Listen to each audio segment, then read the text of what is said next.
বাংলাদেশের সুপ্রিম কোর্টের স্বতন্ত্র সচিবালয় স্থাপন করা হলো। এই সচিবালয় আইন করার জন্য বিগত 3 দশক যাবৎ বিভিন্ন রকম চেষ্টা করা হয়েছে, এর আগে করা সম্ভব হয় নাই। আমাদের অন্তর্বর্তীকালীন সরকার, আমাদের মাননীয় প্রধান উপদেষ্টা ডক্টর মোহাম্মদ ইউনূসের নেতৃত্বে এই আইনটা পাশ হয়েছে এবং এটার পিছনে আমাদের চিফ জাস্টিস, মাননীয় চিফ জাস্টিস বিচারপতি রেফাত আহমেদ, উনি প্রথম থেকে অত্যন্ত উদ্যোগী ভূমিকা পালন করেছেন, আমাদের এনকারেজ করেছেন, গাইড করেছেন। এখন এটা খুব প্রতিষ্ঠিত হলে বাংলাদেশের মানুষের লাভ কী?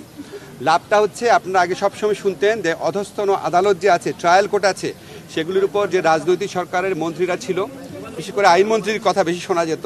ওনারা অনেক ধরনের খবর করতেন, কে জামিন পাবে, কে জামিন পাবে না, কি রায় হবে, কিভাবে রায় হবে না, এই সমস্ত কিছু, কোন মামলাটা আগে শুনানি হবে, কোন মামলা হবে না, বিচারকদের পোস্টিং, পদোন্নতি, বদলি, সমস্ত কিছু রাজনৈতিক প্রভাবের মাধ্যমে নিয়ন্ত্রণ করা হতো। এখন আর এই রাজনৈতিক প্রভাব থাকবে না। এটা আইন মন্ত্রণালয়ের কাছ থেকে সম্পূর্ণভাবে বাংলাদেশের সুপ্রিম কোর্টে যে প্রধান বিচারপতি আছেন, ওনার নেতৃত্বে যে সচিবালয় আছে সেখানে ন্যস্ত করা হয়েছে। আগামীতে আমরা বিশ্বাস করি এই সচিবালয় বাংলাদেশে আইনের শাসন প্রতিষ্ঠার পথে একটা বিরাট ভূমিকা রাখবে।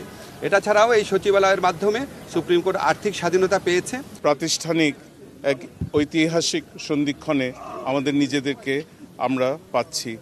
এখানে যাদেরকে দেখছেন, আমরা প্রত্যেকেই কোনো না কোনোভাবে এই অন্তর্বর্তীকালীন সরকারের সহযোগিতায় আমরা তাদের এইডে এবং স্টেক হোল্ডার হিসেবে আমরা কিন্তু কালেকটিভভাবে আমরা এই সচিবালয়ে আমাদের প্রাপ্তি হয়েছে। ২৬ বছরের যাত্রা, কিন্তু এটি এখানে শেষ হলো না। আমাদের এখন সবচেয়ে বড় যে আমাদের পদক্ষেপ নিতে হবে সেটা হচ্ছে এই সচিবালয়ের যে কার্যক্রম, এটা স্থায়িত্ব বজায় রাখা, এবং সামনের মাস এবং বছরগুলো বলে দেবে সেটা আমরা কত সাফল্যের সাথে সেটা আমরা অর্জন করতে পারবো। একটা জিনিস হয়েছে, এখন কিন্তু এই যে ক্ষমতা, আমাদের সাংবিধানিক ক্ষমতা, বিচার কার্য পরিচালনা করা এবং বিচার ব্যবস্থা পরিচালনা করা, সেটা কিন্তু সব কিছু কনসেন্ট্রেটেড হয়ে গেল সুপ্রিম কোর্টের কাছে। এটা সাফল্য যতটা আমাদের অর্জন হবে, এটার ব্যর্থতাও কিন্তু আমাদের মেনে নিতে হবে।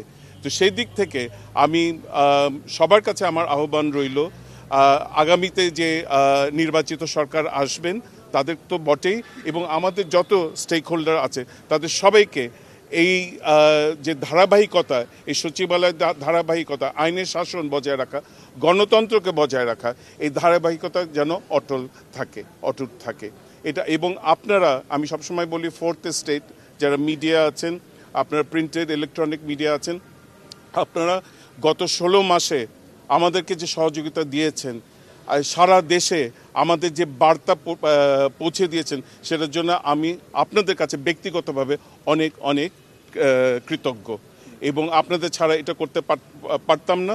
এবং এই সামনের যাত্রাটাও আপনারা আশা করি আমাদের পাশে থাকবেন, এই আশা করি আজকের এই শুভ সূচনা হচ্ছে।